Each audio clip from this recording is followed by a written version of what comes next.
Welcome to iDreams. నేను మీ మాధురి. పెరుగన్నం చిన్న పిల్లల దగ్గర నుంచి పెద్దవాళ్ళ వరకు కూడా చాలా ఇష్టంగా తినే ఒక యమ్మీ ఫుడ్. మరి పెరుగన్నం తినటం వల్ల మనకి ఎలాంటి బెనిఫిట్స్ ఉంటాయి? మనకి పెరుగన్నంలో మనకి దద్దోజనం అంటారు, ఫర్మెంటెడ్ రైస్ అంటారు. అసలు ఆ పెరుగన్నం ఎలా తింటే మంచిది, పెరుగన్నంలో రకాలేంటి, డీటెయిల్గా చెప్పడానికి మనతో పాటు ఉన్నారు శ్రీలత గారు, చీఫ్ క్లినికల్ డైటీషియన్. తనని అడిగి డీటెయిల్గా తెలుసుకుందాం. Hello ma'am. హలో అండి మ్యామ్, పెరుగన్నం ఏం లేకపోయినా సరే ఇంత పెరుగు వేసేసుకొని పచ్చడి వేసుకొని తినేసేరా అని చెప్తూ ఉంటారు. సో ఈ పెరుగన్నంలో అసలు ఏంటి బెనిఫిట్స్ ఏమి ఉంటాయి? మనకి చూడడానికి అసలు కలర్ఫుల్గా ఉండదు, వైట్గా కనిపిస్తూ ఉంటుంది, కాకపోతే టేస్టీ అమ్మీగా ఉంటుంది. ఈ పెరుగన్నంలో మనకు వచ్చే బెనిఫిట్స్ ఏంటి? పెరుగన్నం అనేది మన శరీరానికి ఎంతో మేలు చేస్తుంది అనమాట. సో ముఖ్యంగా మనకి పాలు ఏవైతే ఉంటాయో దాంట్లో మనం కొంచెం పెరుగు తోడు పెడతాము. సో అది ఫర్మెంట్ అవుతుంది అనమాట.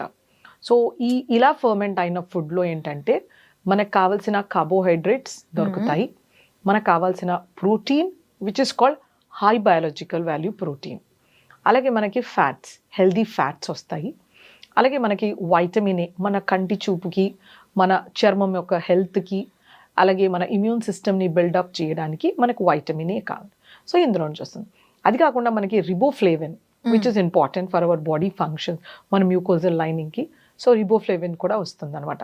అలాగే మన ఇంపార్టెంట్ మినరల్స్ కాల్షియం, ఫాస్ఫరస్. మనకి కాల్షియం ఫాస్ఫరస్ రేషియో ఏదైతే ఉంటుందో అది మన శరీరానికి ఇమిడియేటట్టుగా it is called bioavailability. So ఆ రేషియో అనేది మనకి మిల్క్లో ఎక్సలెంట్గా లభిస్తుంది అనమాట. సో దాన్ని మనం తోడు పెడతాం కాబట్టి పెరుగు ఒక ఎక్సలెంట్ ఫుడ్. సో మనకి కొంతమంది పాలు తాగితే పొట్ట ఉబ్బడం కానీ, లూజ్ మోషన్స్, గ్యాస్ ఫార్మేషన్ ఇలా ప్రాబ్లమ్స్ వస్తుంటాయి. దీన్ని లాక్టోజ్ ఇంటాలరెన్స్ అంటారు. అదే మనము ఈ పెరుగు కానీ మజ్జిగ ఇస్తే కనుక వాళ్ళకి ఎటువంటి ఇబ్బంది ఉండదు. కొంతమందిలో పెరుగు కూడా డైజెషన్ ఉండదు, అది చాలా తక్కువ %. బట్ మిల్క్ ఇంటాలరెన్స్ చాలా కామన్గా చూస్తాం మనము, కానీ కర్డ్ ఇంటాలరెన్స్ చాలా తక్కువగా చూస్తాం. సో మనకి కావాల్సిన nutrients, you name it as macronutrients, అంటే మన carbohydrate, energy, protein or micronutrients like vitamins, minerals అన్నీ లభిస్తాయి. ఇవి కాకుండా మనకి పెరుగులో ప్రోబయోటిక్ అంటే మన శరీరానికి కావాల్సిన యూస్ఫుల్ బ్యాక్టీరియా. లెట్సే మన పొట్ట పేగుల్లో మనకి ఒక మంచి ఇమ్యూన్ సిస్టమ్ ఇవ్వాలి అంటే మనకి గుడ్ బ్యాక్టీరియా ఉండాలి. సో ఈ గుడ్ బ్యాక్టీరియా అనేది మనకి పెరుగులో నుంచి వస్తుంది అనమాట. ఒకవేళ మనకి బై ఎనీ ఛాన్స్ మనం ఏదన్నా కంటామినేటెడ్ ఫుడ్ తిన్నాం, లేకపోతే బయట పానీపూరి ఏదో తిన్నాం, సో హైజీనిక్గా లేదు, ఇన్ఫెక్షన్ వచ్చేసింది. So if you're eating 1 or 2 plates, మనకి యాక్చువల్గా చాలా లూజ్ స్టూల్స్ అయిపోవాలి, చాలా వామిటింగ్స్ అయిపోవాలి. 5 friends వెళ్ళారు, అందులో ఇద్దరికి బాగా అవుతుంది, ఒకటికి ఏమీ కాదు, ఒకటికి మైల్డ్గా అవుతుంది. What does that mean? So ఎవరికైతే ఎక్కువ లూజ్ మోషన్స్, వామిటింగ్స్ అయ్యో gut microbe is very less. Okay. So ఎవరికి అస్సలు కాలేదో his gut microbiota is good. So it's healthy bacteria. So పెరుగు అనే దానికి మనకి ప్రోబయోటిక్ వస్తుంది అనమాట. సో మనం తినే ఆహారంలో ఏవైతే ఫైబర్ ఉంటుందో, లెట్సే మనము గోధుమ అన్నం కానీ, జొన్న అన్నం కానీ, మామూలు అన్నం కానీ, బ్రౌన్ రైస్ కానీ ఏదైనా తీసుకున్నాం, వాటిలో పీచు పదార్థం ఉంటుంది. సో దాన్ని ప్రీబయోటిక్ అంటారు. సో మనం తీసుకునే పెరుగు దాంతో కలుపుకొని తిన్నామంటే ఆ ప్రోబయోటిక్కి ఈ ప్రీబయోటిక్ ఫుడ్ లాగా అవుతుంది అనమాట. ఓకే. సో ఈ ప్రోబయోటిక్ ఈ ప్రీబయోటిక్ని తిని మనకి ఇంటెస్టైన్లో బ్యాక్టీరియా మల్టిప్లై అవుతుంది, మన ఇమ్యూన్ సిస్టమ్ బిల్డప్ అవుతుంది. ఒకవేళ మన గట్ ఫ్లోరా తక్కువగా ఉంది, గట్ మైక్రోబయోటా బ్యాక్టీరియా అంటారు, సో అది తక్కువగా ఉంది అంటే మన బాడీలో ఇన్ఫ్లమేషన్ వస్తుంది. ఇన్ఫ్లమేషన్ వచ్చినప్పుడు మనకి రకరకాల ప్రాబ్లమ్స్ వస్తాయి. మనకి షుగర్, డయాబెటీస్ రావచ్చు, హైపర్ టెన్షన్ రావచ్చు, స్ట్రోక్ రావచ్చు, ఆర్ ఎనీ అదర్ క్యాన్సర్స్ రావచ్చు. మన గట్ మైక్రోబైన్ బట్టి మనకి ఇమ్యూన్ సిస్టమ్ ఉంటుంది ఆర్ మన హెల్త్ ఉంటుంది అనమాట. సో మనకి లెట్సే జ్వరం వచ్చింది, జ్వరం వచ్చినప్పుడు మనకు కొన్ని రకాల యాంటీబయోటిక్స్ ఇస్తారు.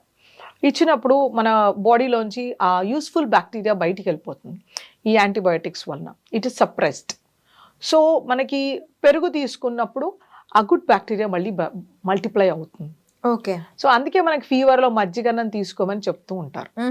సో పెరుగన్నంని మనం రకరకాలుగా చేసుకోవచ్చు. సో మీరు అన్నారు సింపుల్గా వైట్గా ఉంటుంది, అది అయినా కూడా కొంతమంది ఇష్టపడరు, వైట్గా ఉంటుంది.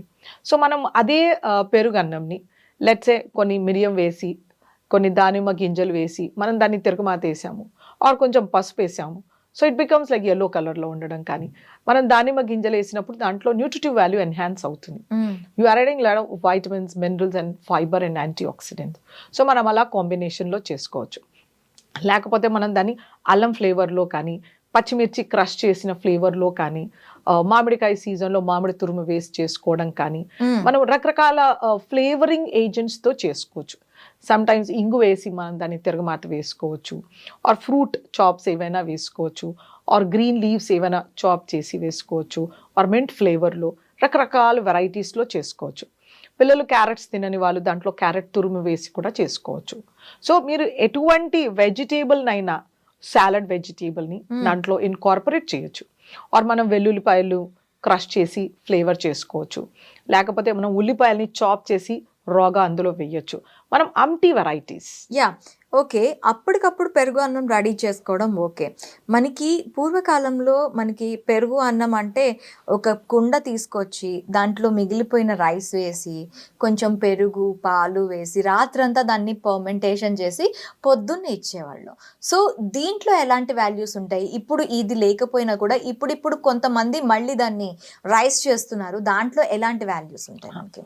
సో మనకి ఇంతకుముందు ఏంటంటే రెఫ్రిజిరేటర్స్ ఉండేవి కావు కాబట్టి మిగిలిన అన్నం ఏదైతే ఉంటుందో దాన్ని ప్రిజర్వ్ చేసుకోవడానికి ఒక మెథడ్ అన్నమాట. దాంట్లో పాలు వేసేసి తోడు పెట్టేయడం, దాంట్లో కొంచెం జీలకర్ర పచ్చిది వేయడము, కొన్ని ఉల్లిపాయలు కట్ చేసి వేయడము, ఆర్ పచ్చిమిర్చి వేసి ఇలా పెట్టేదన్నమాట. It's an excellent way of eating అనమాట. సో కొంతమందిలో ఏంటంటే పొద్దున్నే పొలానికి వెళ్ళిపోయి వాటర్లు నీళ్ళు పెడుతూ ఉండాలి, అవన్నీ రకరకాల ప్రాబ్లమ్స్ ఉంటాయి వాళ్ళకి. ట్రాన్స్పోర్ట్ అనేది చాలా డిఫికల్ట్. పొద్దున్నే 4 వెళ్ళిపోవాలి పొలానికి. సో వాళ్ళు ఆ పొద్దున అప్పుడు ఎలక్ట్రిసిటీ ఉండేది కాదు, కరెంట్స్ ఏమి లేవు, కుకింగ్ అనేది చాలా కష్టం. సో పొద్దున వర్షం పడిందా బయట కట్టెలు పొయ్యి పెడుతూ ఉంటారు, ఆర్ బొగ్గులు పొయ్యి పెడుతూ ఉంటారు. సో వాళ్ళకి మనలాగా ఎప్పుడంటే అప్పుడు వండుకోవడానికి ఉండదు. సో రాత్రే కాస్త అన్నం ఎక్కువ పెట్టేసుకుని దాన్ని తోడు పెట్టేసుకుని వాళ్ళు డబ్బాల్లోనో సంచుల్లోనో వేసుకొని తీసుకెళ్ళి వాళ్ళు 11 అలా తీసుకునే వాళ్ళు అనమాట. It's something like a branch. So అలా ఒక రీజన్ ఏంటంటే లెఫ్ట్ ఓవర్ ఫుడ్ అయినా ప్రిజర్వ్ చేసుకోవచ్చు, ఆర్ ఫీజిబిలిటీ లేనప్పుడు దాన్ని స్టేపుల్ ఫుడ్గా మార్నింగ్ బ్రేక్ఫాస్ట్గా తీసుకున్నారనమాట. ఏ కారణంగా అయినా వాళ్ళు చాలా తెలివిగా వాటిని వాడుకున్నారు, చాలా హెల్దీగా ఉన్నారు అవి తిని. సో దీంట్లో ఉన్న సైంటిఫిక్ రీజన్ ఏంటంటే మనం యూజువల్గా అన్నం తింటున్నాం అనుకోండి, వేడిగా తిన్నాం. సో అది త్వరగా శరీరానికి ఇముడుతుంది. ఆ గ్లూకోజ్ అనేది త్వరగా బ్రేక్ అయిపోయి శరీరానికి అబ్జార్బ్ అవుతుంది అనమాట, కార్బోహైడ్రేట్. సో మనలాంటి వాళ్ళు సెడెంటరీ లైఫ్ స్టైల్, తక్కువ పని చేస్తాం మనము ఫిజికల్గా, అండ్ బ్రెయిన్ థింకింగ్ ఎక్కువగా ఉంటుంది. బట్ పూర్వకాలంలో ఏంటంటే వాకింగ్ ఎక్కువ, కష్టపడేది ఎక్కువ. సో వాళ్ళ బాడీలీ వర్క్స్ ఎక్కువగా ఉండేది. సో వాళ్ళు ఏ తిన్నా అరిగిపోయేది, ఖర్చు చాలా చేసేవాళ్ళు. మనకి పాజిటివ్ బ్యాలెన్స్ ఎక్కువగా ఉంటుంది. సో మనలో డయాబెటీస్ త్వరగా వస్తుంది ఈ కాలంలో. ఫ్యాటీ లివర్ రావడం, డయాబెటీస్ ద వెరీ కామన్. చిన్నపిల్లల దగ్గర నుంచి youngsters, middle age, old age అందరికీ డయాబెటీస్ అని వెరీ కామన్ అనమాట. And India is capital for diabetes. So మనకేంటంటే ఈ సద్దన్నంలో రెసిస్టెంట్ స్టార్చ్ ఉంటుంది. రెసిస్టెంట్ స్టార్చ్ అనేది త్వరగా డైజెస్ట్ అవ్వదు. It takes lot of time. And ఆ బాండ్స్ బ్రేక్ అయ్యి శరీరంలోకి ఇమడడానికి చాలా టైం పడుతుంది. మీ షుగర్ కూడా ఇలా పెరగదు. మీరు వేడి పులిహోర అన్నం కానీ ఏదైనా వేసుకుని తిన్నారంటే ఇలా షుగర్ పెరిగిపోతుంది, ఇలా పడిపోతుంది. 2 అవర్స్లో there is a rise and fall. అదే మీరు ఈ సద్దన్నంలో పెరుగు వేసి చేశారనుకోండి, అది మీకు ఇలా సస్టైన్డ్ గ్లూకోజ్ రిలీజ్ ఉంటుంది అనమాట. సో ఎప్పుడైతే డయాబెటిక్స్కి ఒక రైజ్ అండ్ ఫాల్ ఫ్రీక్వెంట్గా అవుతుంది, శుభ్రంగా పొద్దునే వేడివేడి ఇడ్లీలు 5-6 వేసేసుకుని సాంబార్లోనో ఎందులోనో చట్నీలో తినేస్తారు. So there is a peak and fall, ఇట్లా పడిపోతూనే ఉంటుంది. అలా మాటికి అయినప్పుడు వాళ్ళ కిడ్నీస్ ఎఫెక్ట్ అవుతాయి అన్నమాట. సో బట్ అలాగే వీళ్ళు సద్దన్నం తీసుకున్నారనుకోండి, ఇందులో ఉండే రెసిస్టెంట్ స్టార్చ్, ఇందులో ఉండే ప్రోబయోటిక్ బ్యాక్టీరియా. ఈ ప్రోబయోటిక్ బ్యాక్టీరియా చాలా ఉందంటే మీ షుగర్స్ బాగా కంట్రోల్లో ఉంటాయి. ఈ ప్రోబయోటిక్ బ్యాక్టీరియా ఉంది అంటే మీకు డయాబెటీస్ అనేది చాలా కంట్రోల్లో వస్తుంది, మీ వెయిట్ అనేది చాలా కంట్రోల్లో వస్తుంది, and it is slow to digestion. Constipation problem కూడా ఉండదు అనమాట. So there are lot many benefits అలా సద్దన్నం తీసుకుంటే గనక, పెరుగు తోడు పెట్టిన దాంట్లో తీసుకుంటే. ఇంకా దీనివల్ల ఉండే లాభాలు ఏముంటాయి ఇంకా మనకి? సో మనకి ఏంటంటే ఇది కుకింగ్ టైం సేవ్ చేస్తుంది. First of all you don't need any preparation.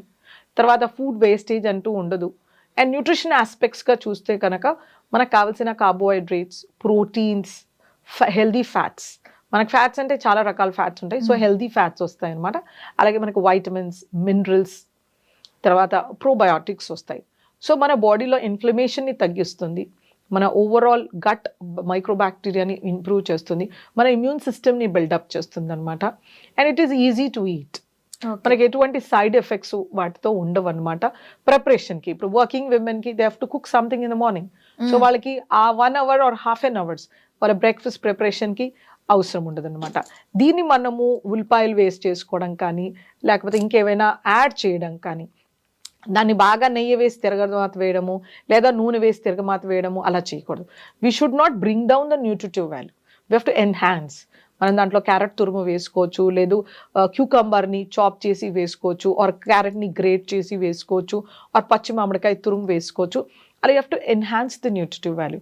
వాటిలో ఇంకా రకరకాల కూరగాయలు, పళ్ళు వేసి వాటిని న్యూట్రిషియస్గా చేసుకోవచ్చు అనమాట. కానీ తిరగమూతలు అవి వేసి దానిలో ఉండే న్యూట్రిషన్ని చంపేయద్దు అంటే న్యూట్రిషన్ దాన్ని తగ్గదు, కాకపోతే క్యాలరిఫిక్ వాల్యూ పెరిగిపోతుంది అనమాట. ఓకే. సో 1 teaspoon ఆయిల్ కి 45 calories వస్తాయి. So 1 teaspoon oil ladies use చేయరు. శుభ్రంగా దాంట్లో సీజనింగ్ స్కిలెట్ లో శుభ్రంగా నూనె వేసి చేస్తారు. So you are enhancing the fat content. Calories అనేవి ఎక్కువ పెరిగిపోతాయి. మనకి రెగ్యులర్గా ఉండే ఒక బౌల్ ఆఫ్ అంటే ఒక 200 grams ఆఫ్ కర్డ్ రైస్లో మనకి న్యూట్రిషన్స్ ఎంత వరకు ఉంటాయి అండ్ కిలో క్యాలరీస్ మనకి ఎంత వరకు దొరుకుతాయి? సో మనము ఇంత అన్నం తీసుకున్నామంటే ఒక 30 grams ఉంటుంది. ఇంత అన్నం. ఈ 30 grams అన్నంలోకి మనం కనీసం ఒక 150 ml కర్డ్ వేయాల్సి వస్తుంది. మనకి కర్డ్ రైస్ అంటే అన్నం ఎక్కువ వేసుకుంటారు, పెరుగు తక్కువ వేసుకుంటారు, కాకపోతే పెరుగు ఎక్కువ వేసుకోవాలి.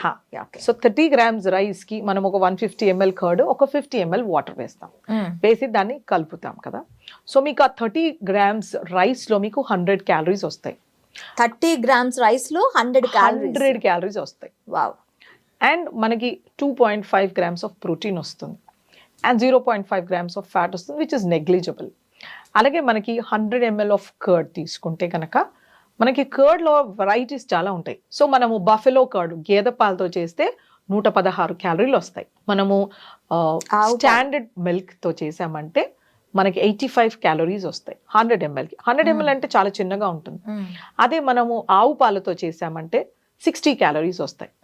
మనము డబుల్ టోన్డ్ మిల్క్తో చేస్తే కనుక మనకు 45 calories వస్తాయి. మనం skim milk or fat free మిల్క్తో చేస్తే 28 calories వస్తాయి.